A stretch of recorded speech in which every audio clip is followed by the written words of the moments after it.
Well, hey, and welcome to the Becoming Better podcast. My name's Nate, and I'm so glad you're here. Well, on today's episode, Jason, Corey, and I sit down and we discuss last week's sermon. If you haven't listened to last week's message, then I want to encourage you to stop here and give that a listen, as that will help make this conversation make more sense to you. Well, I also want to just thank you for submitting questions. It really helps this conversation go when you guys submit questions, and it helps us to become better all together. So thank you again for submitting that. If you'd like to submit a question, you can do that at quadcity.church/podcast. Well, without further ado, we hope you enjoy this conversation. How's it going, guys? Happy Monday, everybody. How you doing, Corey? Good. Yeah. I'm surprised I got welcomed back after my last one. But it's good to be What back. comments did you hear? A lot, but it's good to be back. I have had a handful of people as they're walking in from the parking lot when I'm standing up in front of the student building greeting people that will make a comment about, "Don't tell Corey I was just backing in over there." So Oh yeah, I should have never said that. I should have come up with some fluffy hot take that not most of our church does. That was my fault. That's so funny. We were talking about people backing in instead of pulling into that one spot. So today I said nothing. You didn't say nothing, which was awesome. So, all right, guys, what is something that immediately tells you, oh, we would never survive as roommates? So my thought process is, do you guys have any roommates, like My wife? stories? Well, maybe not your wife, Okay. but any roommate horror stories that we can talk about today? Roommate horror. I think I was the problem. Were you? Same. You too? Oh yeah. Just super messy. Yeah. When I was in college, just a disaster. I didn't care about anything. I mean, it was your college days. You go play ball and you throw your clothes, sweaty clothes, until you pick up your sock and it just comes up flat. It's just stiff. Like it's just. And then that's the marker of I need to do my laundry. That's probably it. Yeah. But until then, when my socks aren't flexible anymore, it's probably time. Yeah. Yeah. Okay. I love how it's changed now to where you just have a project going on at your house all the time. Yeah. So Yeah.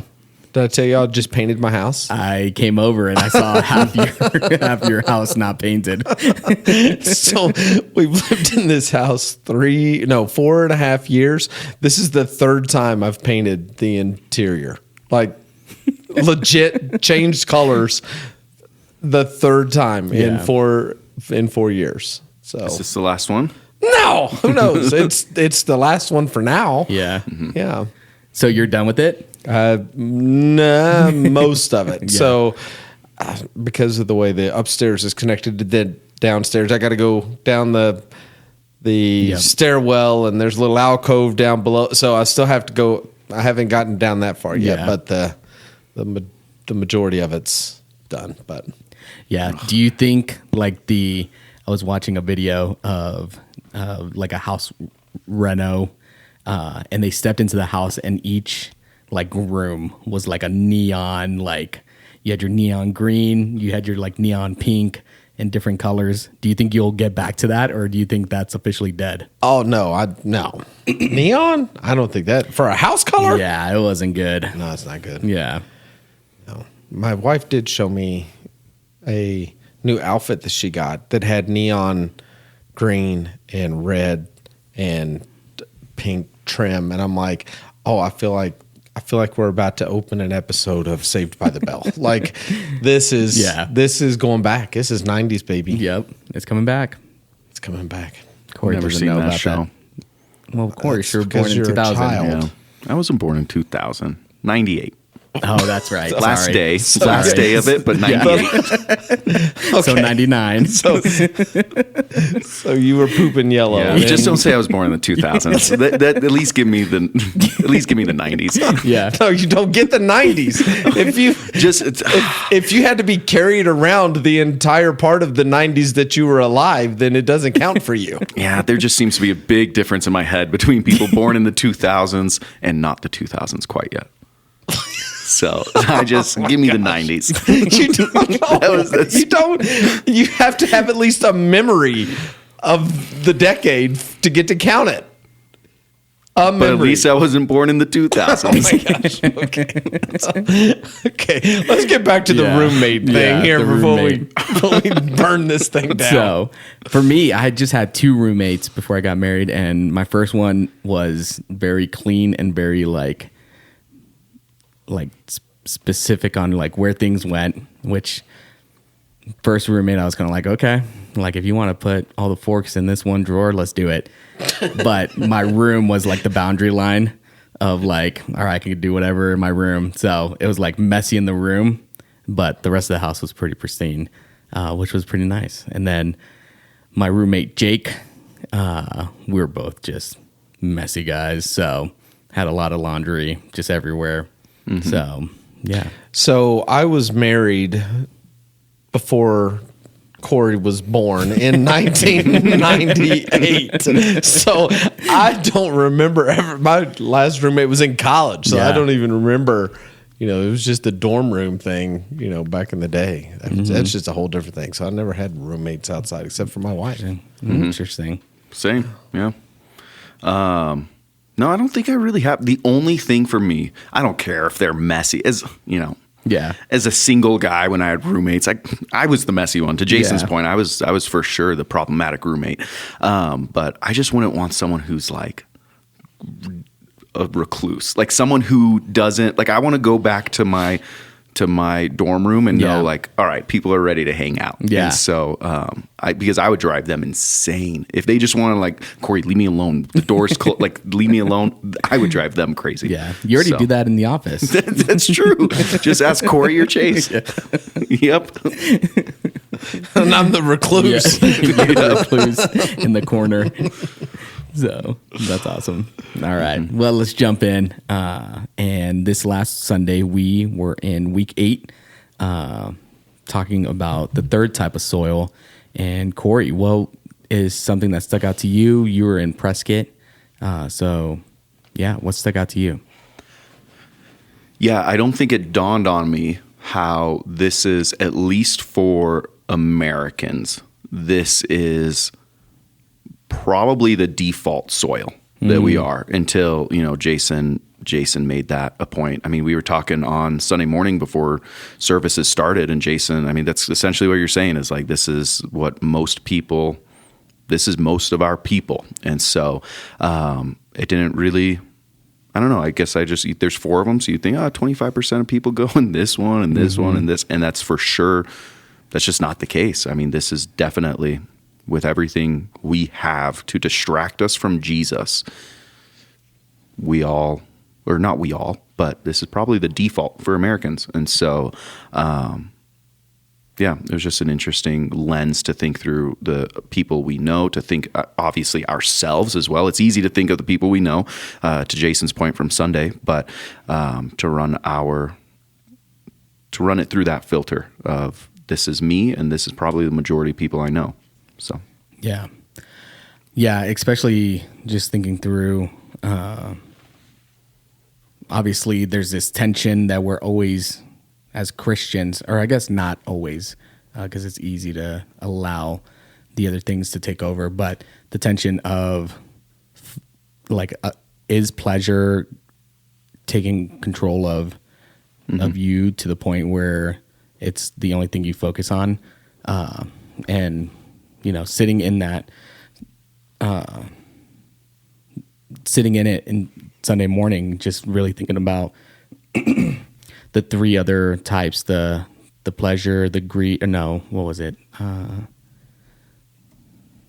think I'm messing this up. The worries of life. Riches. Yep. The worries and the riches. Yep. And the pleasures. those three and realizing that we have all those. As Americans, we are the richest people on this planet, and we have so much time.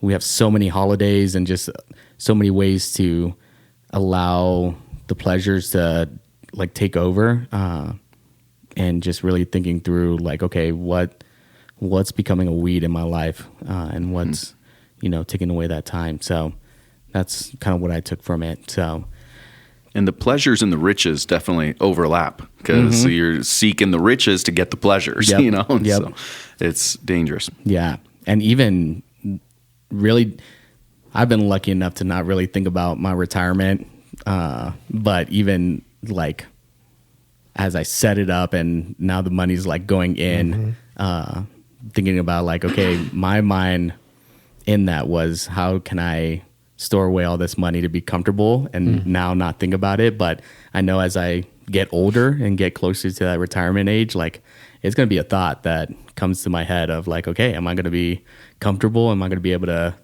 now live the life that I've been saving up for? And really didn't even think about the retirement side of it, but until you said it and was like, oh, maybe that is an area that is turning into a weed, which is exactly how weeds grow. It's exactly how they grow. So you look one day and the yard's fine, and the next day after some rain, it's we all got them right now for sure. Yeah.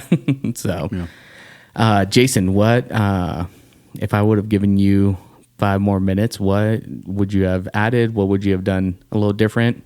Oh, if you gave me 5 more minutes, I'd probably be in the floor in the fetal position. Like this was the one I'm just sitting there. Even as I wrote it, and I'm going through it. My typical routine is Nate, as you know, is Saturday night. I just go back through, and I write it usually a week or two ahead of time, and I'm just going through it on Sunday night. And typically that happens in my bed. I'm just lying there with my computer. My wife's usually laying there beside me, and I'm just like, I don't want to teach this. Yeah. Like, I just don't want to. And again, we teach a lot of hard things around here. It's not that. We say the hard things. This was not about me not wanting to say the hard thing because I was afraid I was offending people. I didn't want to teach this one because it was about me. Yeah. And like, I know of all of these soils, this is the one that potentially that could be me. Like I had somebody come up and share with me, I don't know, it might have been the 8 or 9:30, whichever one it was, but they come up after the sermon and said, I think back to my faith and my journey, and I was that third soil. And for a long time, I claimed faith, but I just had all this other stuff. I just wasn't intentional. I wasn't thinking about.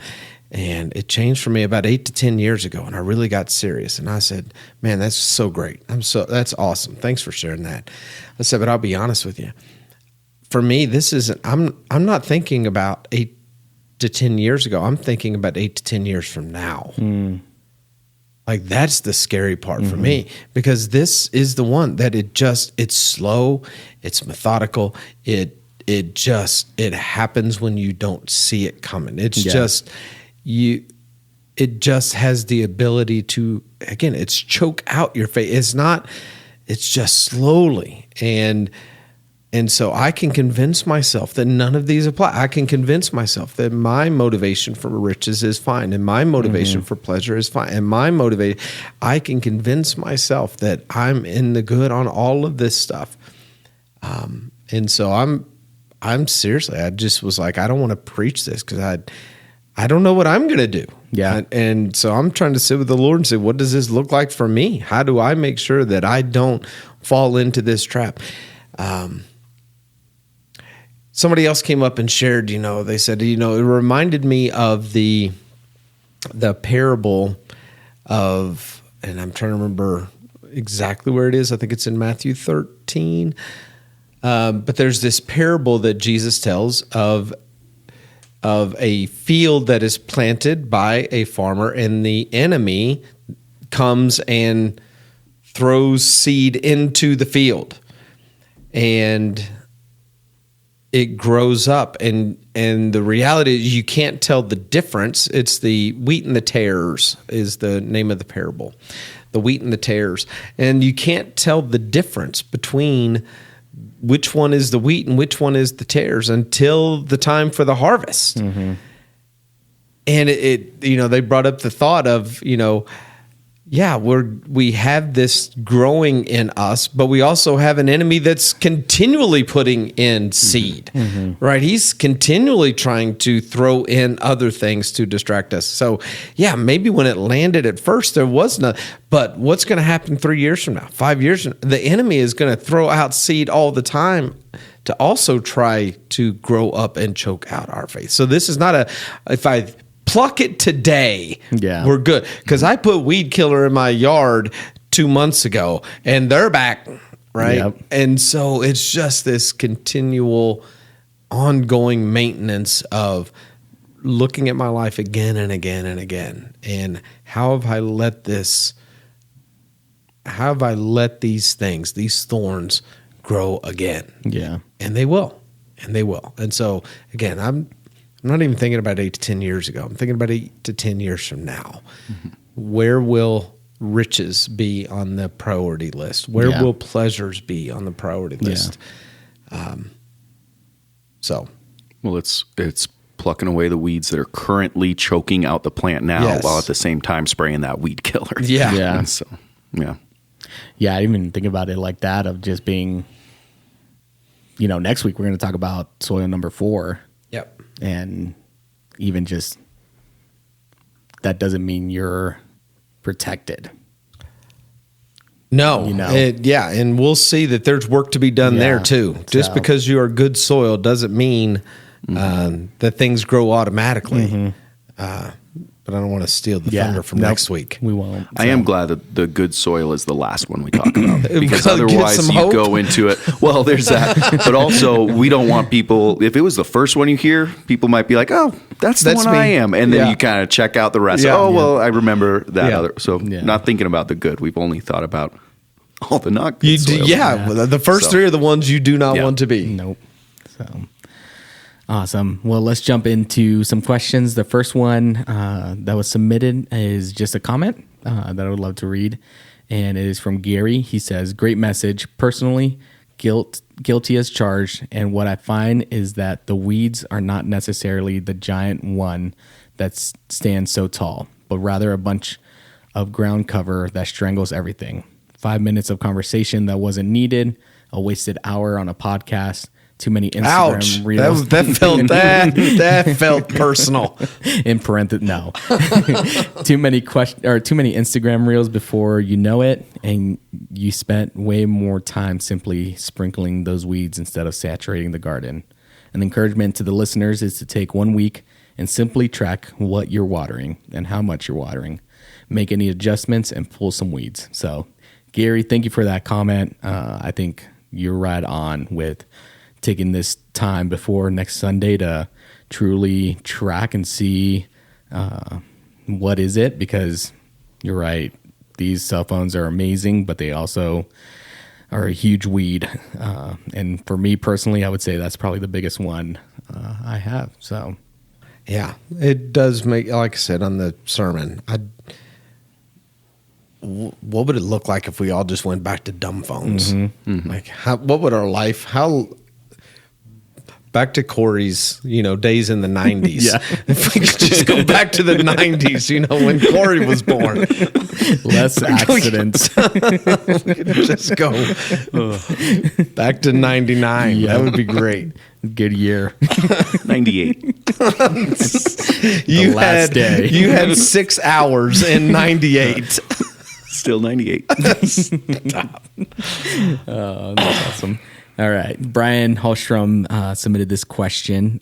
He says, I think we would agree that we hold the responsible for our own soil type. We hold the responsibility for our own soil type. Though our Reformed theologian brothers and sisters might disagree, with that assumption, here's the first question. In all 3 accounts of this section of the parable, the focus is on the lack of fruit produced. So would you would a usable benchmark for someone concerned if they're in the third or the fourth soil type be the fruit, and in parentheses he put, of the Spirit they are or not producing? So I don't think that's probably it. So I would just, again, just thinking through, having spent this time studying this, it seems as if that the maturity of the plant is not something that happens today. It's actually what happens at the harvest. Mm-hmm. So it seems to me, and so I could be wrong, but the fruit that is produced ultimately is the fruit of salvation. Mm-hmm. It is getting to the finish line and being saved. That seems to be what I think the ultimate fruit is. The good soil at the end that produces, it's what's produced when the harvest comes. It's that seems to be it. Not simply the fruit of the Spirit now in our life. Obviously, that's a good thing to recognize the work of God in us along the way. But ultimately, it seems to me, and again, I could be wrong, I'm maybe being short-sighted on this, but I feel like the point of the parable that Jesus is trying to get to is the ultimate reality of being saved at the end. Mm-hmm. Yeah, because that plant was still growing. The plant was still being fruitful while it was going up with the thorns. Yeah. But it was growing. It just never, it lacked that final, the seed at the head of the plant. It lacked the finality that was needed at the harvest. And so that was the thing that it was missing. Yeah. There was greenery happening, stuff shooting up out of the soil, but it never got to the end. And it seems to be that Jesus, to my eye, seems to be that Jesus is talking ultimately about salvation, the gospel bearing the ultimate fruit of getting someone into the kingdom for eternity. Yeah. Sweet. And then his second question was in 1 Corinthians 3:5-9, uses the same agricultural example, but focuses on planting and watering. So can we influence other people's soil type and how? Or can we only plant the seed and water? So I'm going to read 1 Corinthians 3:5-9. Can I do that? Yeah. Because I think that's great. Brian, I hadn't even connected the dots on this, so I think that's really great insight. So it's in 1 Corinthians chapter 3. Paul is writing to this church in Corinth. And this is a fairly common, fairly well-known text, but I think there's some really insightful stuff here. So we'll pick it up in verse 5.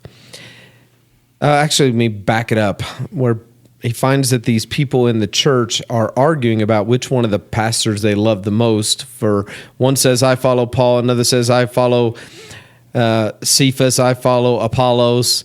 And he goes, aren't these all just human beings? Verse 5. What after all is Apollos? And what is Paul? Only servants through whom you came to believe, as the Lord assigned each his task. I planted the seed, Apollos watered it, but God has been making it grow. So neither the one who plants nor the one who waters is anything, but it's only God who makes it grow. And so I think that line there helps to recognize that whatever role that we play doesn't really matter. What the one who plants and the one who waters is really nothing. The only one that matters is it's ultimately God who makes it grow. So neither the one who plants or the one who waters is anything, but God who makes it grow. The one who plants and the one who waters have one purpose, and they will each be rewarded according to their own labor. So I, as a pastor, have a job. I stand up and I have to throw out the seed. My job is to plant, to do as much as that as I can. Or for many of you who are listening to this, somebody planted that seed in your life a long time ago. Mm-hmm. And what I'm doing is I'm just up there trying to water it. But ultimately, it's God who makes that thing grow. We are co-laborers in God's service, and you are God's field. So using that same kind of analogy, you're the soil. Paul says, I'm the one throwing the seed, or I'm the one watering the seed, but you're the field. You're the one that is the dirt that this thing's trying to grow in. That's you. And so the one who waters, the one who plants is nothing. Like, I'm nothing. It's not about me. It's about what the seed is doing in your life. The seed matters. The sower doesn't. The water matters. The one who's watering doesn't. Like, is this thing producing in your life? Now, you ask the question, so do we have the ability to influence? Maybe. I don't know. I mean, I hope so. I hope this sermon is that's the point of this message, right? Is to try to influence people to grow, to weed, to water, to put themselves in a position to see the fruit of whatever the word is trying to produce in you. I would hope we're trying to influence each other. I think the reason we tell people to get into groups is to try to help cultivate. Sometimes we need somebody to come break up the ground because we've become the hard-hearted one, and we need somebody to smack us with a sledgehammer to say, you got to put yourself in a position to receive the word of God, and you're not. And so, yes, I think we can certainly help each other. But the gospel is never going to grow outside of our putting ourselves in position to be influenced by the Holy Spirit, who's going to take that thing and make something of it. Yeah, that's awesome. Well said. And then our last question's from Stephanie, and she says, so continuing the image of soils and thorns, what weed prevention program would help us so that we would have to pull out fewer weeds? I know there's no way to keep all the weeds from growing, but hopefully many few. Also, please also discuss spiritual steps for doing spiritual roundup to get rid of the thorns.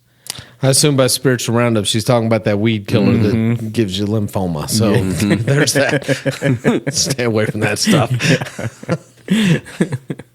So what are some preventions that we can do? All right, Corey, let us have it.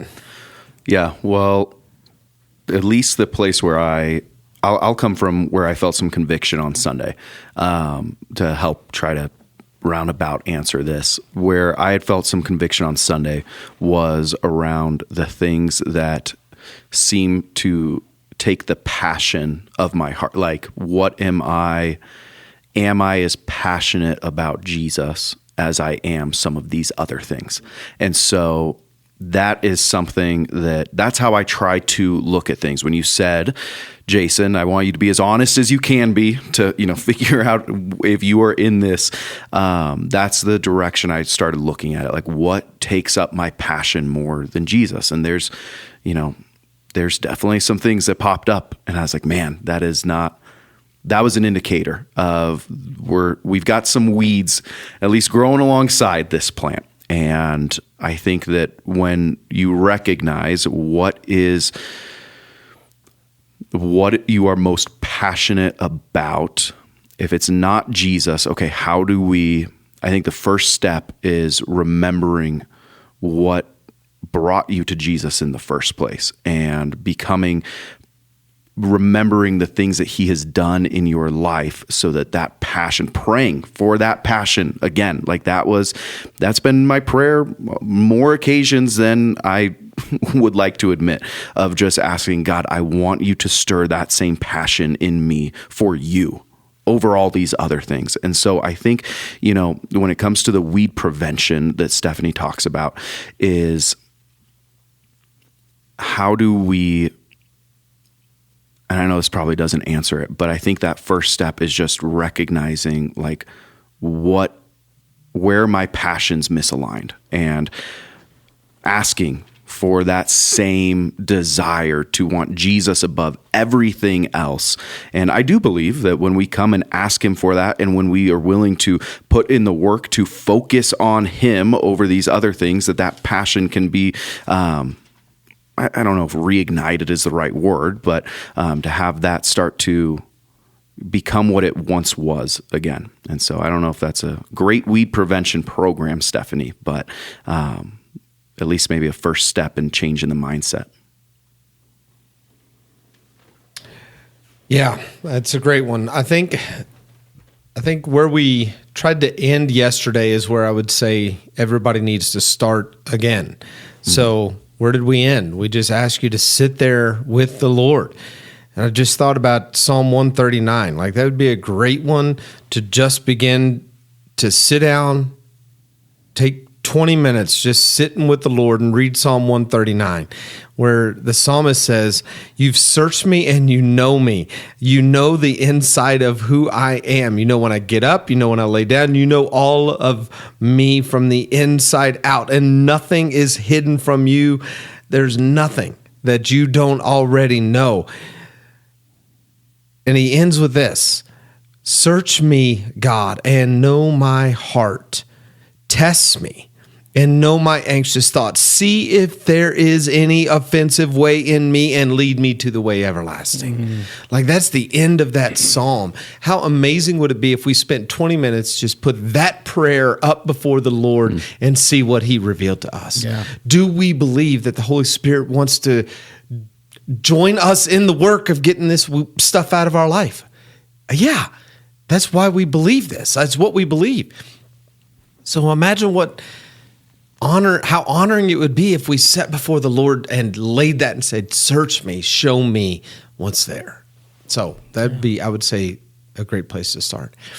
The second place that I would say we go is to our brothers and sisters.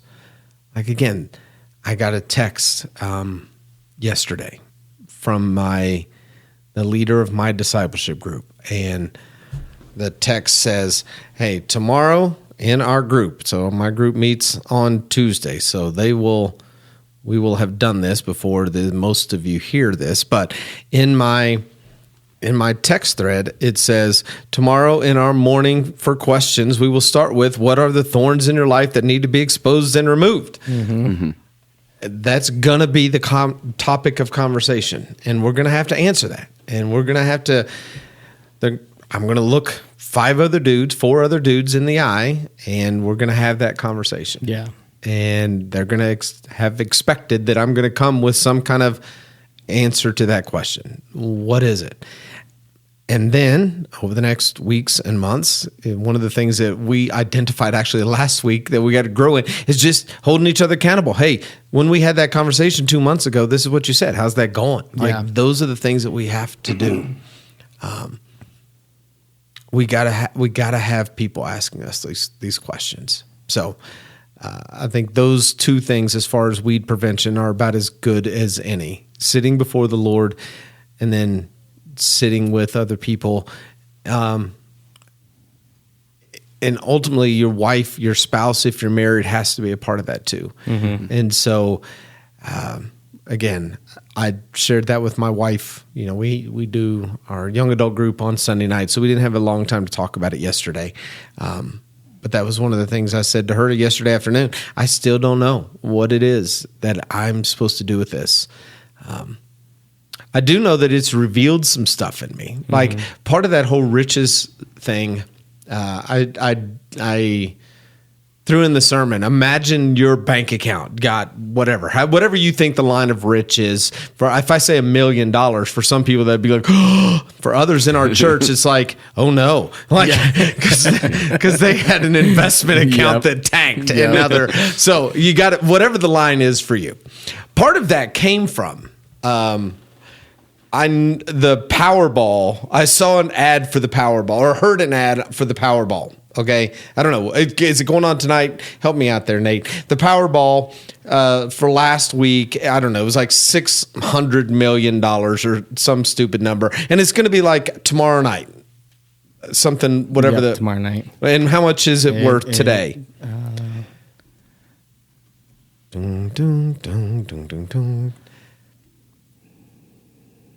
The Arizona is 35 million right now. So not the Arizona. So there's a national Powerball. It's multiple states that you can buy one. I think Arizona is a part of it, but it's a multi-state kind of thing. And it's usually up in the hundreds of million. I think the biggest one was like 1.3 billion. Wow. Just a few years ago. 1.04 billion. That's what it is for this week. Tomorrow night? No, sorry, someone won that. Somebody won that one. Yeah. Anyway, it's a ridiculous amount of money. So I don't know, hundreds of millions, potentially a $1 billion. Now the government takes 40% of it or whatever the thing is. But So the one tomorrow, the jackpot's 100 million, but you can take home 42.8 million is the most you can take. so that's the cash option, 42 million. So $100 million if you want to do an annuity for the whatever.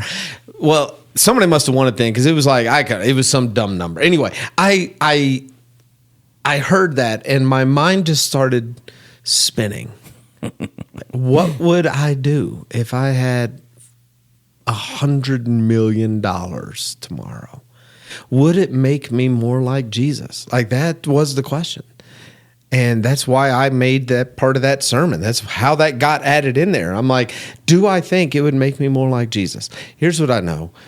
We would be able to build our PV campus debt-free. That would be great. Yeah. Like, that wouldn't be an issue. The being generous piece, that wouldn't be a problem. You practice generosity when you don't have it so that you can be generous when you do have it. That's the way it works. I know everybody thinks I would be generous if I had more. No, you wouldn't. You practice it when you don't have it. Again, just like we talk about with relationships. You practice it when you don't have it so that you can be generous when you do have it. So that part would be easy.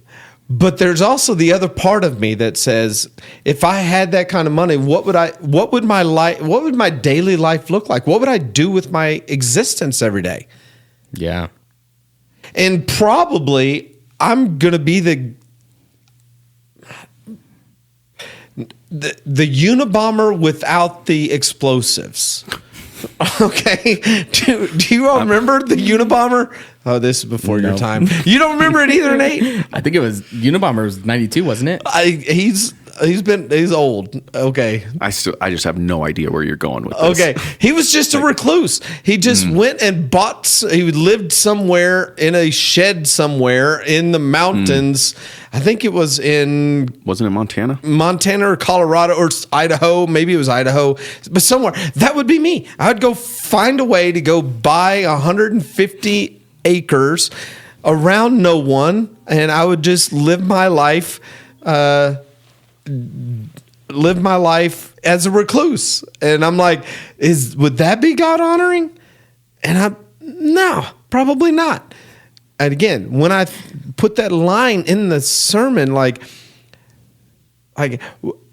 would it make me more dependent upon the body of Christ, more invested in the people of God, or would it just create an environment that says, I don't need anyone?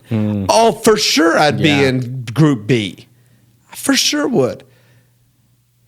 Whatever giftings that God has given me for the kingdom, would they get better use if I had that kind of? No, I'd probably be more selfish and go do my own thing, and you wouldn't hear from me again. Like, this is why I'm convinced that for so many of God doesn't want me to be rich, because I would just be more selfish. It would doom me. It wouldn't bless me. Doesn't mean I'm not going to go buy 10 tickets tomorrow when this. No, I'm just kidding. On his way home from work tonight. That's not true. But I'm just saying, that whole section was just about me. I'm just reading it and I'm thinking, this is the kind of stuff that would doom me. Yeah. Spiritually. And so I don't even know what to do with it yet. I don't know what to do with it. I don't know. I've shared it before. The whole riches thing, it is prickly. It's prickly. We all get defensive, and we want to be wise and save for retirement. I want to make sure that there's going to be enough that my wife's taken care of if I'm gone, and have something to bless my kids. Want to be. All of that stuff is true. You know what also is true? There's not one verse in the entire New Testament that encourages or invites us to save money. Not one. Yeah. Not one. Yep. And and Jesus taught us to pray, Our daily bread. give us today our daily bread, which is an echo of a prayer that's found in Proverbs. Have we talked about this one? Maybe not in a minute. Talked about in Proverbs chapter 30. I call it the most un-American prayer. Corey, do you know what I'm talking about? You've talked about this before. Obviously, it really landed with you. Yeah, it's Proverbs, I think it's chapter 30, where the guy just begins to pray. Here's what he says, Proverbs 30, verse 7, 2 things I ask of you, Lord, and do not refuse me before I die. Keep falsehoods and lies far from me. That's a good one. Make me a man of integrity. I want to, when I say something, I want it to be true. That's good. Give me that one, Lord. And here's the second one. And give me neither poverty nor riches, but only my daily bread. And here's why. Otherwise, I might have too much and disown you and say, who is the Lord? Or I may become poor and steal and dishonor the name of my God. Mm-hmm. He says, don't give me poverty, because I don't want to feel like I have to steal to take care of my family, and it dishonors my Savior. I don't want to be that guy. But God, don't give me more than I need, because I know my own heart, and if I have more than I need, then what's going to happen is there's a real chance that I'm going to disown you and say, who is my God? And you can ride that teeter-totter on either side, and it's going to go sideways on both ways. And so what is his prayer? Just give me what I need for today. Just today. I don't want a freezer full. I don't want a bank account full. I don't want an investment account. I just give me what I need for today. If you give me too much, then my dependence upon you will wane. If you give me too little, then I'll think that I need to provide in ways that dishonor you. So, Lord, here's my prayer. Just give me what I need for today. Yeah. Like, who's praying that prayer? Yeah. Nobody. Somebody wrote a book on the prayer of Jabez that sold 40 million copies. Y'all remember that, youngins? Nope. Oh, Google that one up. It's called The Prayer of Jabez. That was back in, Corey's 90s when somebody wrote the book called The Prayer of Jabez. And the Prayer of Jabez, expand my territory. That book sold 40 million, like some stupid number of books. The Prayer of Jabez. Expand my territory. God, give me more.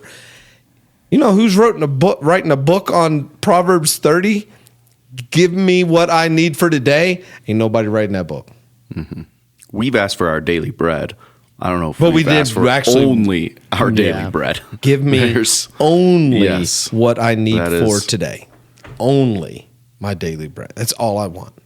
And if you don't have your Bible open right now, Jason's not making that up. It does say only my daily bread. That's it. Yeah. Just what I need for today. Don't give me anything more than what I need today. Mm-hmm. Don't give me anything less. Just what I need for today. Like, my goodness. Nobody's praying that prayer. Yeah. Nobody's praying it with integrity. That's actually what I want the Lord to provide. And if he provided that, I'd be happy. Ain't nobody praying that. Mm-mm. It sold 8 million copies in not 2000. Well, wait. And then it sold another 9 million in 2002. And it was a top seller for New York Times for 94 weeks. 94 weeks on the New York Times bestseller list. The Prayer of Jabez. Expand my territory. We love that prayer. Nobody's praying this Proverbs 30 prayer. Mm-mm.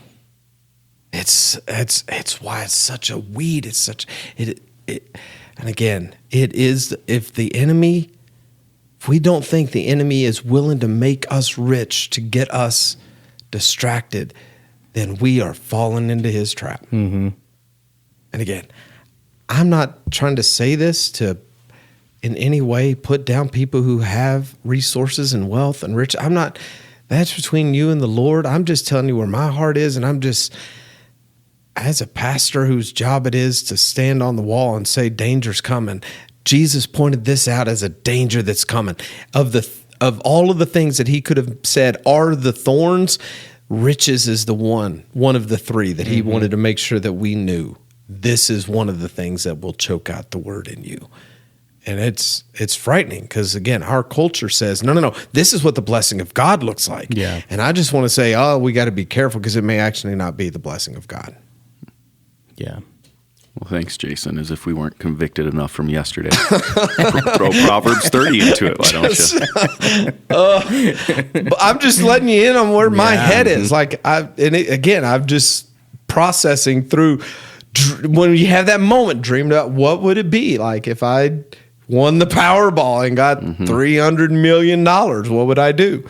I don't think I would give it away, and I'd fund a lot of churches. But my gifting and relationship, I would be gone. That would be my natural bent. Would just be find me riding a horse backwards somewhere on a ranch in Montana. I don't know. I don't know. That would be it. And would that honor God? No. Would that be the thing that he would desire for me to do? And I'd say, no, probably not. Probably not. Sweet. That's a great way to end. I don't know that it is. But back to the weed killer. Yeah. You got to have people. You got to have people. And again, I don't know that it's any more complicated than being in the Word, sitting before the Lord, and confessing before people. Yeah. Like if you had those three things going on a regular basis, it's going to help you to pluck out a whole lot of weeds. Yeah. And when you say people, you mean people who you can actually be honest with as well. No, that like are, to really you have to. people Yeah. that you have to be honest with. Yeah. So, Yeah. Interesting. How would you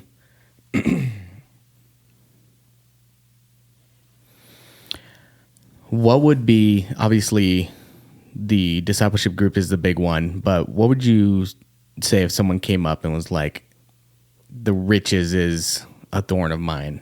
And obviously I don't think you're saying you got to empty your bank accounts till it hits zero, but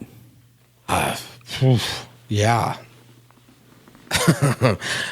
Well, we know Jesus asked that of the gentleman we call the rich young ruler. It's exactly what he said. Take all of your possessions and go give them away and then come follow me. Yeah. And could it be that Jesus had recognized that was the thing that would keep him from being fruitful? And what ended up happening? He walked away sad. Yeah. And that was, again, the warning that Jesus, when that happened, he turns to his disciples and says, it's really hard for a rich man to enter the kingdom. It's really hard. Like, it's hard anyway. It's a narrow road already. Like, he says there's a broad way and there's a narrow way. It's narrow for everybody. But he specifically says, oh, man, it's so hard for a rich man to get in. That, again, I just don't think we take those warnings seriously enough. That's a serious warning that Jesus says, which just has to make us sit back and say, okay, is this something that's got a hold of me in a way that is not God honoring? yeah.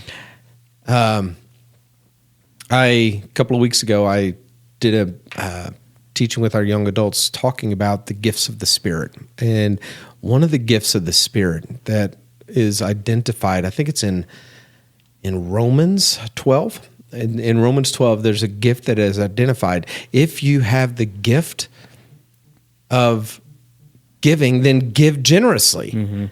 Like, I think that there are people who have the ability to garner resources. They have the ability to make money. They're good businessmen and businesswomen. They have the ability to gain wealth. Now, the question is, what do we then do with it? Like all of our gifts, you have to fan them in the flame. You have to work on your craft. And I think for some people, there are some of you out there, you've been given the gift to make money, but it wasn't just meant to be for you, and it just wasn't meant to be for your family. I think God has gifted some of you to get money so that you can be more generous with giving money. Yeah. And so we need people who have those gifts to fund the work of the kingdom all around the world, not just here in Prescott and Prescott Valley, those obviously, but around the world. Like, we need people who are kingdom minded, who have the ability to garner resources to go fund the kingdom. And so just because you have riches, that's not an evil thing. But what are you doing with it once you have it? Yeah. Do you see it as something that was given to you or something to be given through you? And I think that may be a part where we're getting hung up for some, is that God granted you a gift to resource the kingdom, and we need people like you. I have the gift to go yell at people and look at the word and get convicted and share that, but somebody has to fund the work to be able to make sure, in the same way that those women funded Jesus' work, and there were people like Priscilla and Aquila that funded Paul's work. Like, somebody has to help fund those gifts and ministry. It costs somebody something. Every ministry is paid for by somebody. And so we need kingdom people who can do that. So this is not a bashing of people who have resources, but there is something that we have to ask ourselves. Does my money have me, or do I have money? And I think being able to joyfully, intentionally, sacrificially give money away is what breaks the pursuit of riches, worldly riches in our heart. So I think it's generosity. I think it's just the intentional practice of sacrificially giving money away. Yeah. That's what's going to do it. All righty. Sweet. I think that's a good place to stop. We hope to see you guys on Sunday, and we hope you have a good week. Bye.